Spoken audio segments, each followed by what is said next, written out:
संत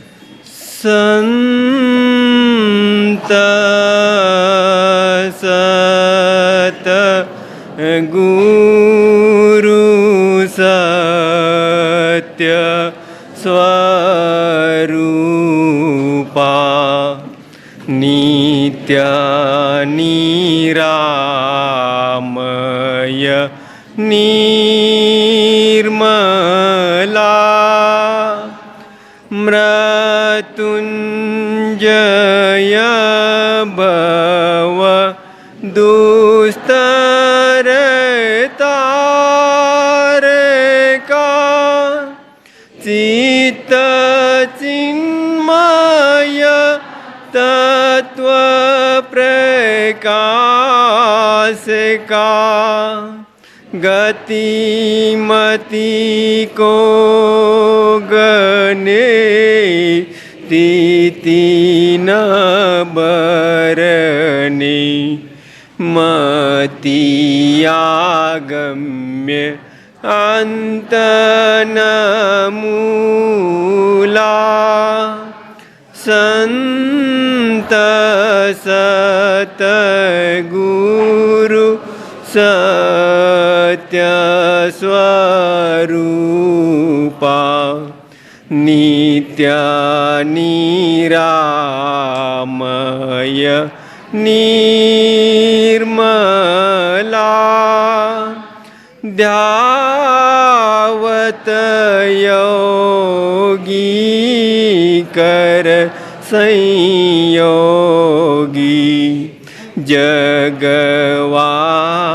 जगवासना त्यागी निगमादिक करे तेरी महिमा नाग शेष शिव हरि ब्रह्म जाग्रत ज्योति महा तेज मूर्ति कारण सूक्ष्म न स्थूला संत सत गुरु सत्य स्वरूपा नित्य निरामय निर्मला वेद आतीत बोधमूर्ति साधु जन हृदयवासी नाद नायका वेद अनंता बाद जीवन भवहरन्ता छेदिसि माया कर निरमोया अलौकिक अमोला संत सत गुरु सत्य स्वरूपा नित्य निरामय निर्मला परम ज्योति परम प्रकाश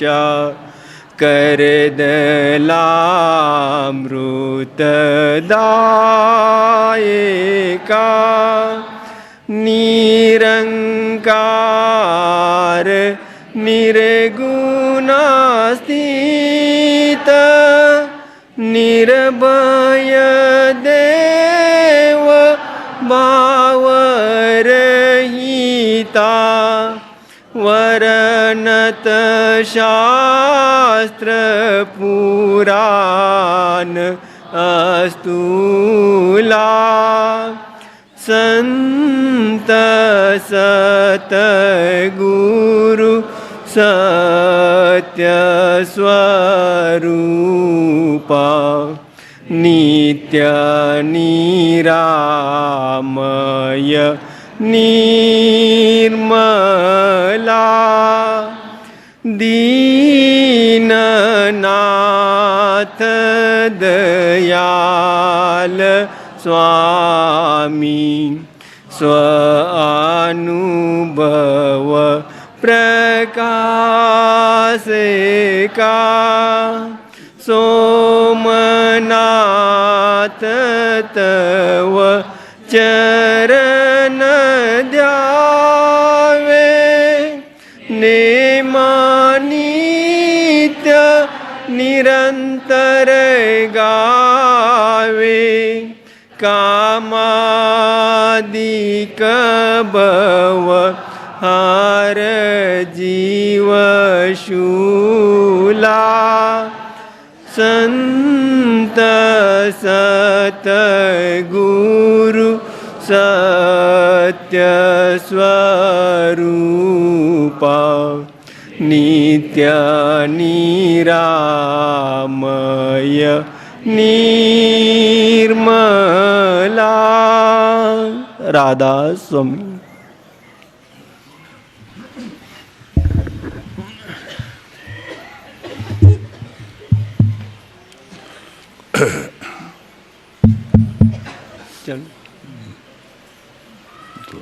राधा स्वामी। संतों की बानी बानी स्वामी जी महाराज की चेतावनी उपदेश सद्गुरु भक्ति का। यह तन दुर्लभ तुमने पाया, कोटि जन्म बटे काजब खाया। अब या को बीरे तामत को, चेतो चिन चिन भक्ति कमाओ। परम संत सद्गुरु ये स्वामी जी महाराज जी की वाणी है। वाणी लेने के पहले हम अपने सद्गुरुदेव सोम अजायब के चरणों में नमस्कार करते हैं, जिन्होंने दया करके इस गरीब आत्मा को अपनी सेवा के लायक बनाया। जीव के अपने बस की बात नहीं है, ये तो उन संतों की ही करामात है, उनकी ही दया है, जो एक मन के घाट पे बैठे हुए जीव से ये व्याख्या करवा रहे हैं। हालांकि सोमनाथ महाराज जी का आज जो है कि भंडारा के रूप में पुण्यतिथि आराधना के रूप में ही मनाया जाता है दिसंबर में, और जुलाई में अजायब सिंह महाराज जी का पुण्यतिथि आराधना मनाया जाता है। ये आश्रम में दो ही भंडारे होते हैं, एक तो अजायब सिंह महाराज जी का, एक सोमनाथ महाराज जी का, क्योंकि इन दो महानुभावों की कृपा से ही ये सब काम हुआ है और चल रहा है। इसीलिए हम कहते हैं कि ये नहीं सोचना चाहिए गुरु मर गया। गुरु कभी मरता नहीं, उसकी आत्मा अमर होती है। हम उसके ऊपर विश्वास तोड़ लेते हैं। अगर वही भरोसा हम रखें और भजन सुमरन रोज रोज करें तो हमें वो दर्शन देते रहते हैं। हम संत हमेशा दुनिया में रहते हैं। कबीर साहब ने भी कहा है, संत न होते जगत में तो जल मरता संसार। संत हमेशा दुनिया में रहते हैं, कोई प्रकट रूप में, कोई गुप्त रूप में। गुप्त रूप में भी संत होते हैं जो भजन सुमरन करके गुरु के कृपा से सतलोक रूप पहुंचा देते हैं, लेकिन उनको गुरु का हुक्म या तो सत्पुरुष का हुक्म नहीं हुआ तो मालिक के मौज में अकेले भजन सुमरन करते पड़े रहते हैं। और दुनियादारी करते हैं, प्रकट नहीं होते, वे सत्संग नहीं करते। लास्ट में जाते समय किसी एक को नामदान दे के चले जाते हैं। तो संत हमेशा होते हैं गुप्त और प्रकट। प्रकट वही होते हैं जिनको गुरु अपने समय काल में हुक्म दे के जाते हैं कि भाई तुम्हें सत्संग का काम करना है, जीवों का उद्धार करना है। ऐसे ही संत जो है प्रकट रूप में सत्संग करते हैं, जीवों को चिताते हैं। नहीं तो बहुत सारे संत गुप्त रहते हैं और उन संतों के सत्य के ताकत पे दुनिया टिकी हुई है। कहते हैं संत हमेशा दुनिया में रहते हैं। तो ये आज बाबा सोमनाथ महाराज जी का पुण्यतिथि आराधना है। बाबा जी का जीवन तपस्या भरा था। उन्होंने 30 साल नाथ पंथ में, गोरखनाथ पंथ में प्राणायाम साधन किया था। एक सिद्ध पुरुष थे, लेकिन शांति नहीं थी। फिर और भी पूरे गुरु के तलाश में उन्होंने उत्तर भारत पूरा छान मारा और हिमालय सब 3 साल घूमने के बाद भी जब कोई अच्छा शांति नहीं आई, महात्मा नहीं मिले, तो वहाँ से लौट के आने के समय ब्यास स्टेशन के पास में एक पेड़ के नीचे 4 योगी, और चारों ये दक्षिण प्रांत वाले थे, कर्नाटका वाले थे। 4 योगी बैठ के गांजा पी रहे थे। तो एक जो स्कूल मास्टर, वो साइकिल से कहीं जा रहे थे, देखा 4 महात्मा बैठे हैं। हालांकि चारों कमाई वाले थे, रिद्धियां सिद्धियां थी। 4 महात्मा बैठे, कहाँ से आए हैं, कुछ अलग ही दिखते हैं। तो वो साइकिल खड़ा करके जाके पूछते हैं कि महाराज आप लोग कहाँ से आए हैं, कहाँ जा रहे हैं? तो बोलते हैं हम दक्षिण प्रांत वाले हैं, कर्नाटका से आए हैं। देशाटन करते ऐसे जहाँ जहाँ भी महात्मा हैं सब हिमालय घूम घूम के आए हैं, लेकिन शांति नहीं आई। तो कहते हैं अच्छा आपने कितने महात्माओं को देखा होगा? यही 3 किलोमीटर पे डेरा बाबा जयमल सिंह है, वहाँ पे सावन सिंह महाराज मौजूद हैं, आप उनका भी दर्शन करके जाओ। तो बाकी तीनों के मन में तो दर्शन की इच्छा नहीं थी, लेकिन बाबा सोमनाथ महाराज के मन में एक ख्याल आया, नहीं इतना महात्माओं का दर्शन किया, चलो एक उनका भी करेंगे। तो आप जो है शाम को गए, और गए तो शाम का सत्संग चल रहा था। उन्होंने सुना तो थोड़ा मन में लगा। दूसरे दिन सत्संग सुना, तसल्ली आ गई। फिर 1 हफ्ता सत्संग सुनने के बाद में सफ़ेद कपड़ा, जो कि बड़े खाली विभूति रमा के त्रिशूल कमंडल लेके घूमने वाले योगी लंगोटी के ऊपर सफ़ेद कपड़ा पहन के सेवा में जाने लगे। और बाद में इस तरह से 1 महीने के बाद जो मासिक भंडारा होता था उसमें उनको नामदान मिला।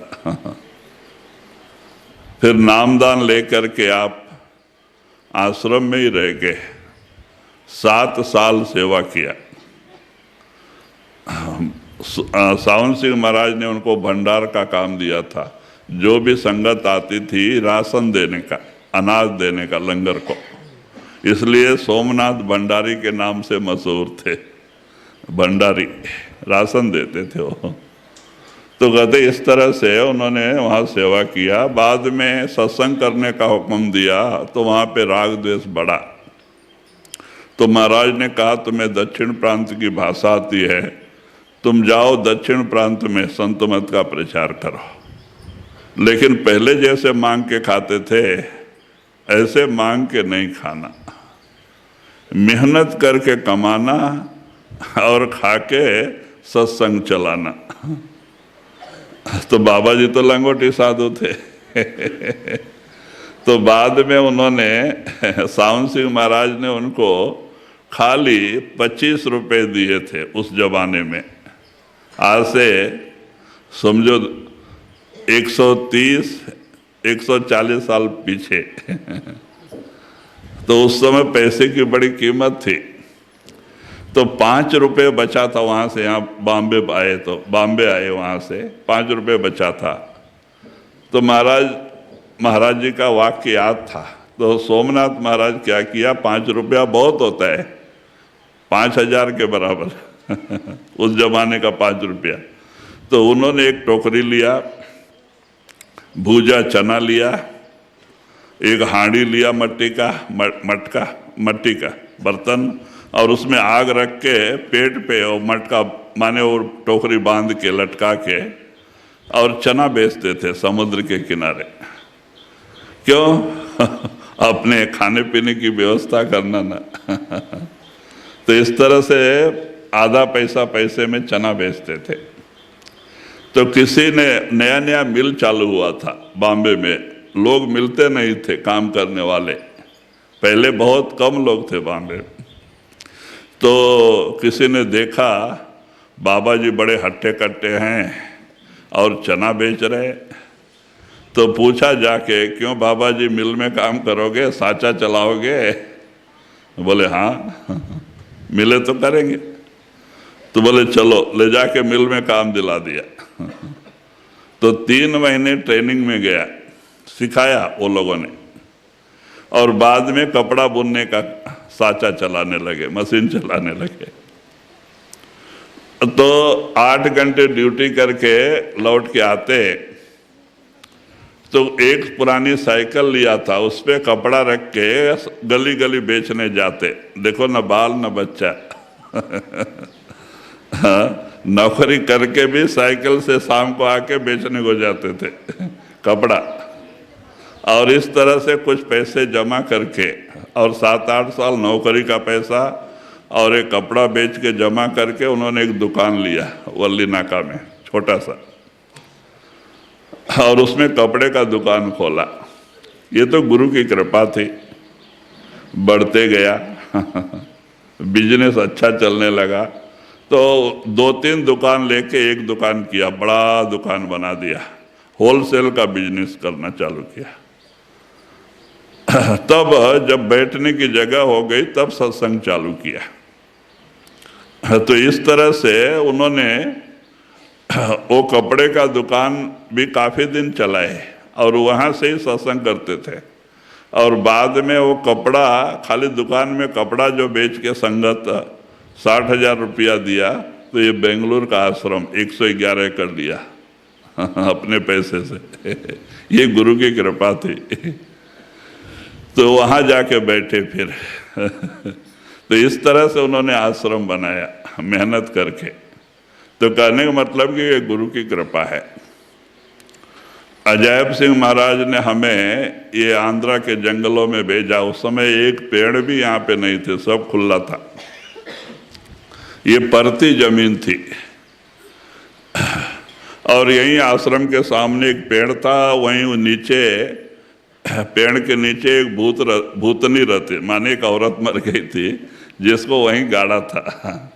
तो शाम को 6 बज गया तो बाहर निकल के घूमती थी वो सफेद कपड़े में। हमारे गांव वाले सबको पता है, गुद्देल वाले को, पुराने लोग सब लोग देखते थे। तो हमें तो पता नहीं। हम कम दाम में मिला बोल के जमीन लिया, और जब यहाँ पे कमरा बनाने लगे तो लोग, गांव वालों ने इतराज किया कि यहाँ कमरा मत बनाओ, भूत रहता है, शाम को बाहर आके घूमता है 6 बजे के बाद, वो लोगों को तकलीफ देगा, आपको भी तकलीफ देगा। तो हमने उनका सुना नहीं, क्योंकि हम मुदगल में जहाँ बैठे थे, गांव के बाहर 1 माइल दूर, वहाँ भी भूत ही रहते थे सबको दिखाई देते थे, लेकिन हमारे पास नहीं आते थे। तो इस तरह से हमने लेके फिर बनाया और भजन सुमरन करने लगे। उस आत्मा का मुक्ति हो गया। और आज भी लोग आते जाते हैं, बाहर सोते हैं, कभी किसी को दिखाई नहीं दिया। तो कहने में ये संतों की ही कृपा है। अजैब सिंह महाराज के एक छोटे से हुक्म मान के हम आए। ये पहाड़ी जंगली इलाकों में बैठे, तो आज उन्होंने ये सब बनवा दिया है। ये दूसरा केंगेरी बना के दिया है और भी दे रहे हैं। तो कहते हुक्म में ताकत होती है। तो इस कहते ये दो महान आत्माओं के कृपा से ही ये आश्रम बना है, इसलिए मैंने सोम अजायब कृपा आश्रम नाम रखा है। तो आज हम यहाँ बाबा सोमनाथ महाराज जी के भंडारा के रूप में जो प्रोग्राम मनाया जाता है उसमें हम लोग आए हुए हैं। हम बाबा जी के चरणों में दया करेंगे, आप लोगों के ऊपर भी अपनी दया बनाए रखें, आप लोगों के अंदर भी और भी भक्ति और प्रेम बढ़े। तो आज स्वामी जी महाराज जी की वाणी है। स्वामी जी महाराज कहते हैं,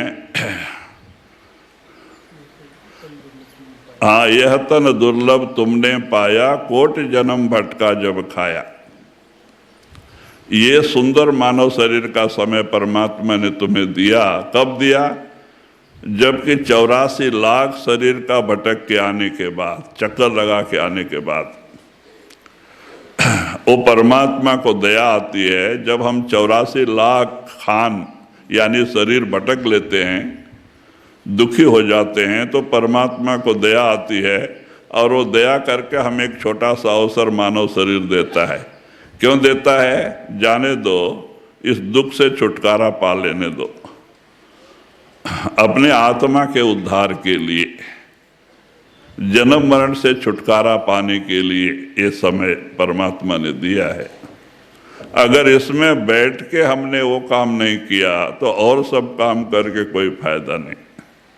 क्योंकि हम क्या करते हैं, भक्ति गुरु भजन सुमरन को राजीनामा दे देते और दुनिया को बड़े अच्छी तरह से पकड़ के बैठ जाते हैं, मेरा मेरा मेरा।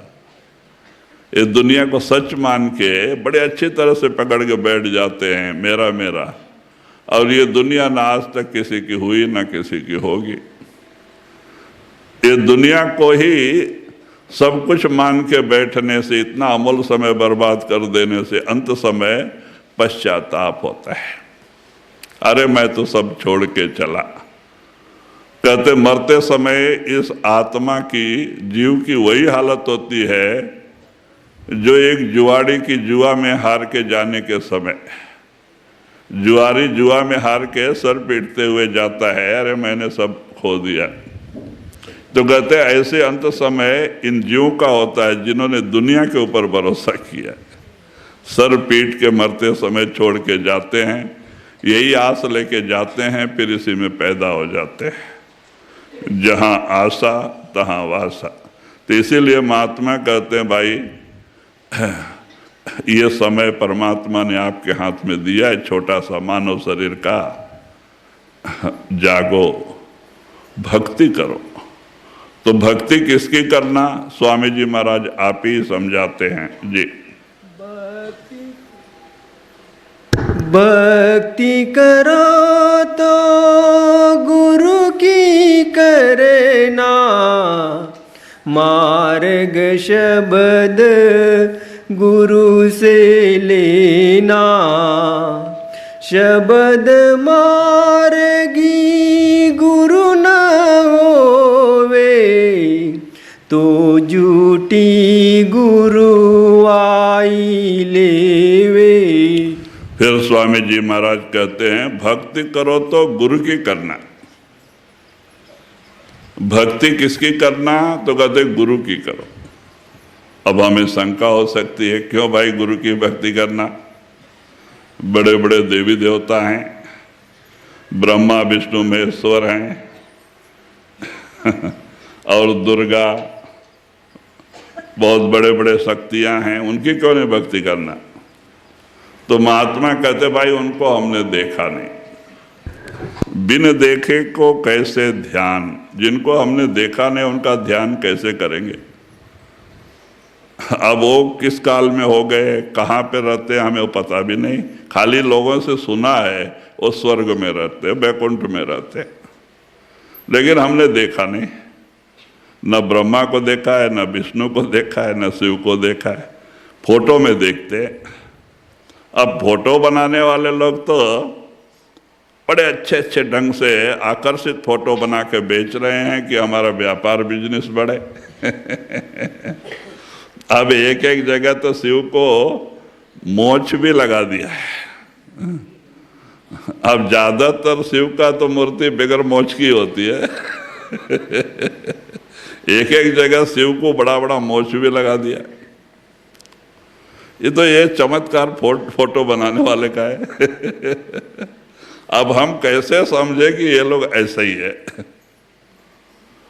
अब फोटो का ध्यान निषेध है संत मत में, चाहे गुरु का ही फोटो हो, गुरु का फोटो ही होने दो। हमें कभी गुरु के फोटो का ध्यान नहीं करना चाहिए। बहुत बड़ी गलती करते हैं हम जो फोटो के पीछे पड़ते हैं। हमें गुरु के उसी स्वरूप का ध्यान करना चाहिए जैसे हमने प्रत्यक्ष देखा है, चलते फिरते, सत्संग करते, दर्शन देते, उसी स्वरूप का ध्यान करना चाहिए। कभी भी फोटो का ध्यान नहीं करना चाहिए। फोटो जड़ है। अगर हम फोटो का ध्यान करेंगे, फोटो अंदर आएगा, आपकी संभाल नहीं करेगा।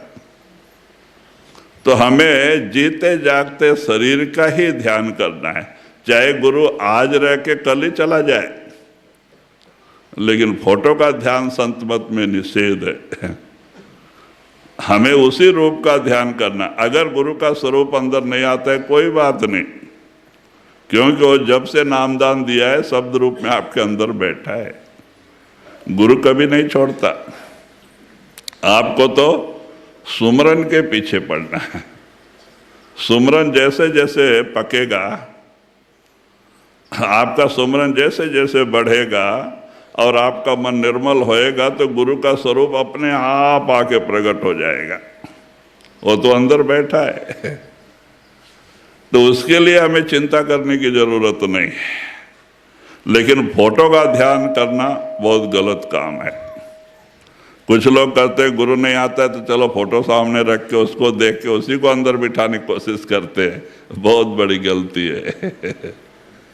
फोटो जड़ है, चाहे देवी देवताओं का फोटो हो या गुरु का फोटो हो, फोटो तो फोटो है। संत मत में फोटो का पूजा भी करना निषेध है।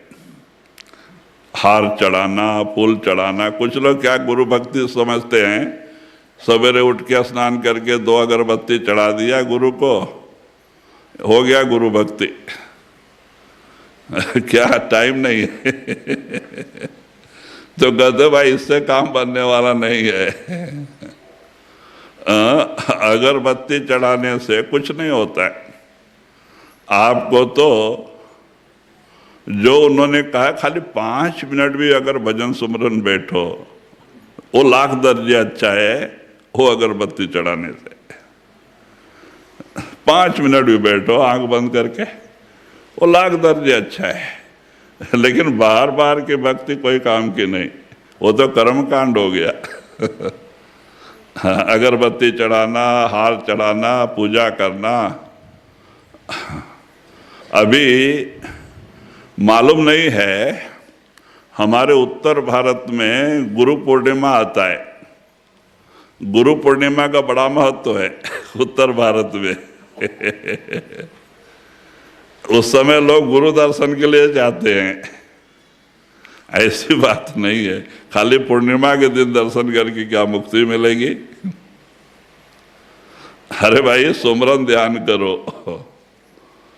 हाँ, बरस में एक बार गुरु पूर्णिमा को या 6 महीने में एक बार जाके दर्शन करके किसी का भला नहीं होने वाला है। संत महात्मा कहते भाई सुमरन रोज रोज करो, उससे भला होगा। कुछ लोग क्या करते हैं, गुरु को लाके घर में स्नान विस्नान करा के गुरु पाद पूजा। बड़े बड़े लोग भी क्या करते हैं, 50,000 1 रुपया या 50,000 10 रुपये पैर पे रख के पूजा करते हैं। अब बताओ, इस तरह से गुरु भक्ति होती है। संत कभी अपने पैरों में झुका के खुश नहीं होते।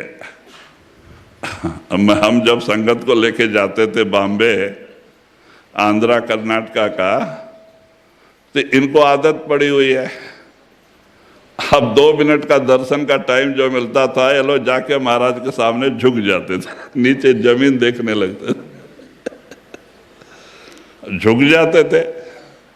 अब बाद में महाराज हमको बुला के गुस्सा करते थे, तुमने इनको ट्रेनिंग नहीं दिया, ये बेचारे को 2 मिनट का समय मिलता है दर्शन का, वो भी आके झुक जाते, जमीन देखने में बर्बाद कर देते। हम बोले महाराज क्या करे, आदत से मजबूर है। वहां के महात्मा लोग पैर पे गिरा के ही खुश होते हैं। इनको यही आदत पड़ी हुई है। तो कहते नहीं, ऐसा नहीं करना। संतों के पास जाके उनके पैरों पे गिर के कोई फायदा नहीं।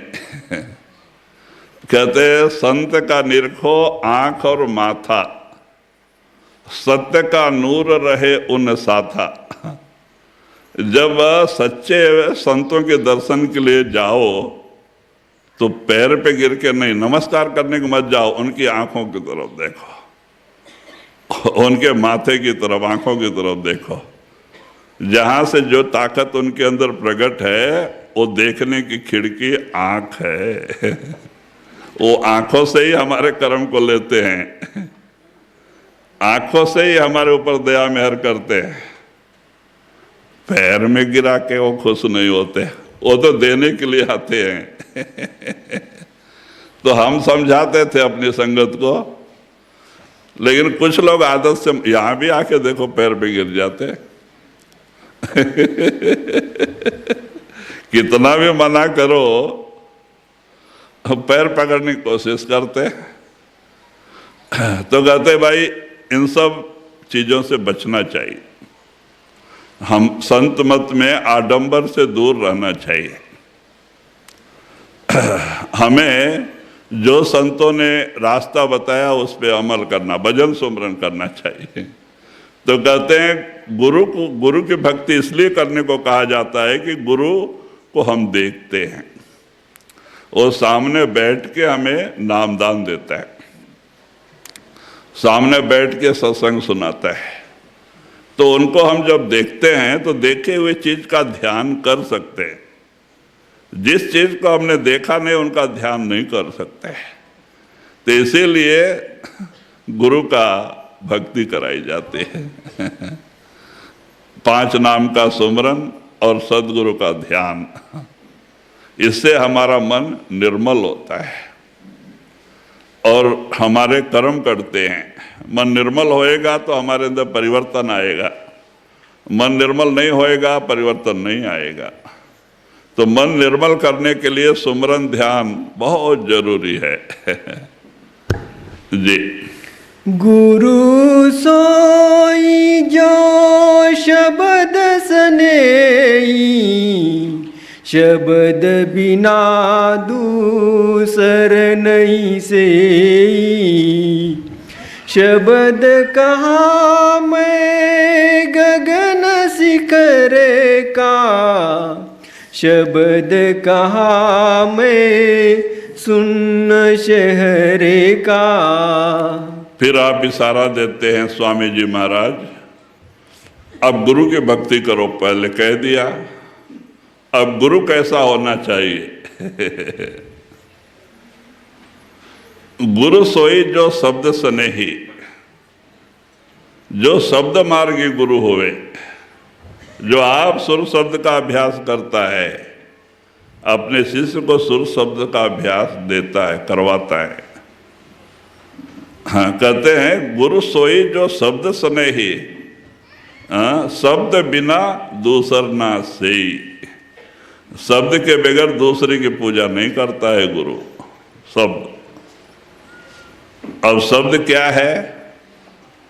पहले हम लोग जब पढ़ते थे तो शब्द कबीर की वाणी में आता था, तो हम ये बोलने वाले शब्द को ही शब्द समझ लेते थे। ये भी एक शब्द है। शब्द दो तरह के हैं,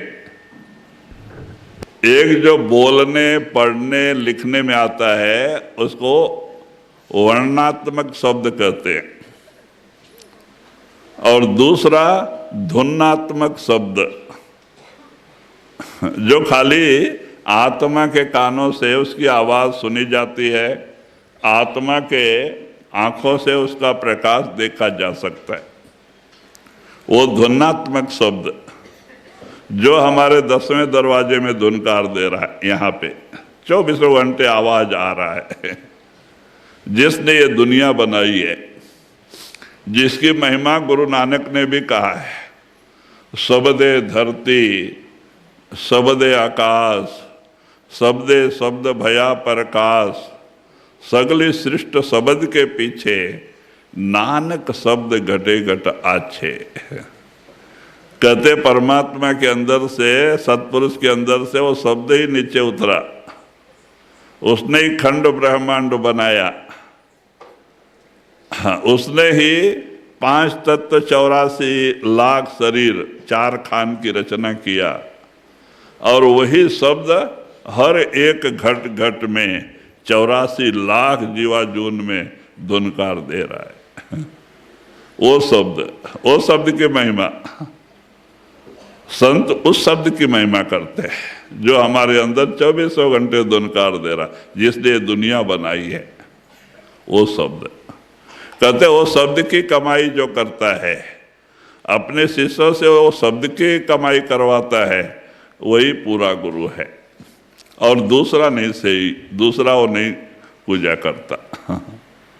तो कहते वही, ऐसे गुरु की शरण में जाओ, ऐसे गुरु का ध्यान करो। आप ही सब शंका भी समाधान कराते हैं जी। शब्द कहाँ मैं भंवर डगरे का, शब्द कहाँ मैं अगमन गरे का, गुरु पहचान खूब मैं गाई, दो काया में कुछ न रहाई। तो वही कहते हैं, वो शब्द कहाँ से आया है? पहले वो शब्द, पहले क्या था? रचना कुछ नहीं था, जीरो था यहाँ पे। कुछ नहीं था, वो अनामी पुरुष अकेला था, और ये सब आत्माएं अनामी पुरुष के गोद में थी, अनामी में थी, बड़े आनंद में थी। ये सब आत्माएं परमात्मा का ही रूप थी, लेकिन अलग अलग थी। अनामी पुरुष अलग था, हम लोग अलग अलग थे, लेकिन सब परमात्मा ही थे। लेकिन अनामी पुरुष को कुछ देश रचना करने की सूझी, तो अनामी पुरुष ने अपने अंदर से एक शब्द प्रकट किया और उसको हुक्म दिया, जाओ कुछ देश का रचना करो। तो अनामी से नीचे उतर के अगम अलग सतलोक सचखंड का रचना करके सतपुरुष बन के बैठा, और इन जीवों को सतपुरुष के पास भेजा गया जो अनामी में थे कुछ लोग। क्यों?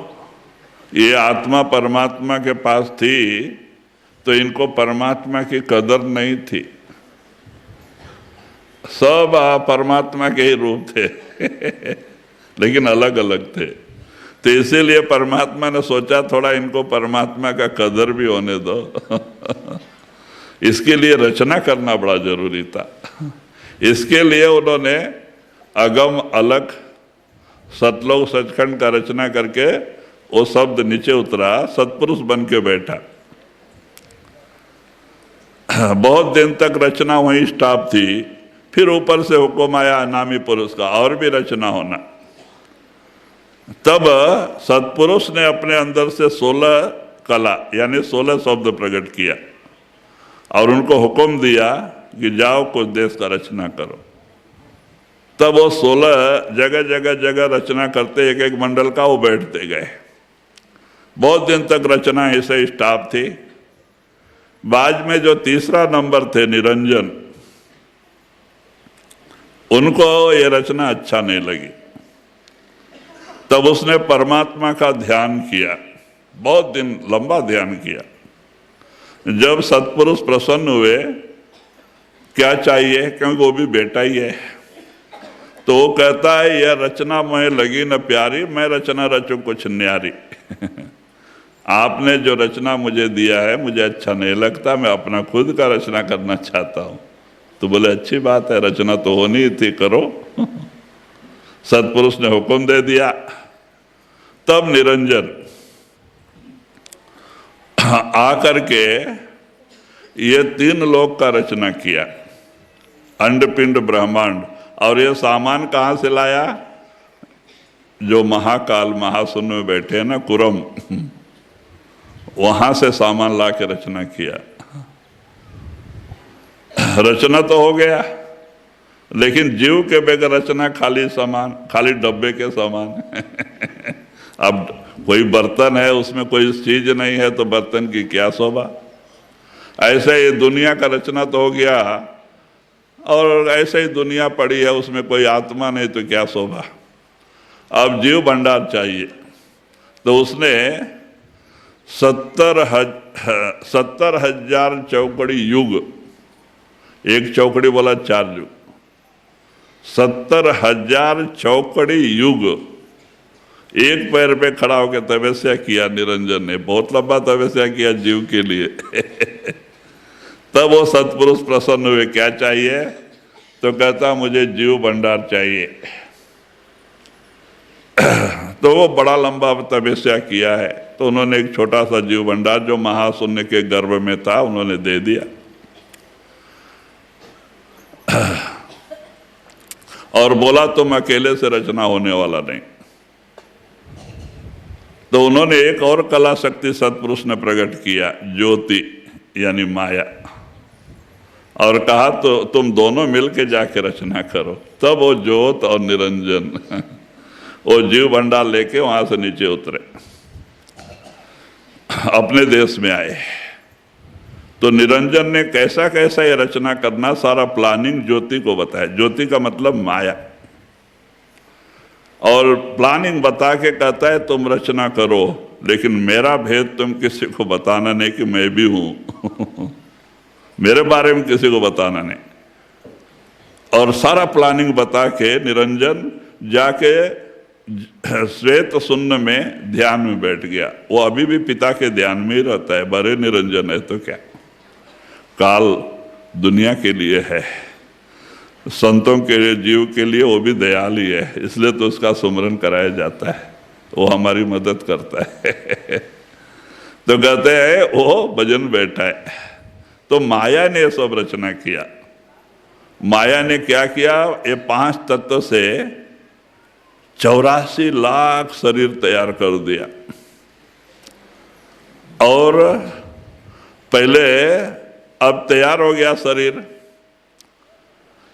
अब इनकी रचना चलाने वाला चाहिए ना, तो उसने जो जीव भंडार था उसमें से 3 को पैदा किया। पहले ब्रह्मा विष्णु महेश्वर को माया ने पैदा किया, उत्पत्ति किया।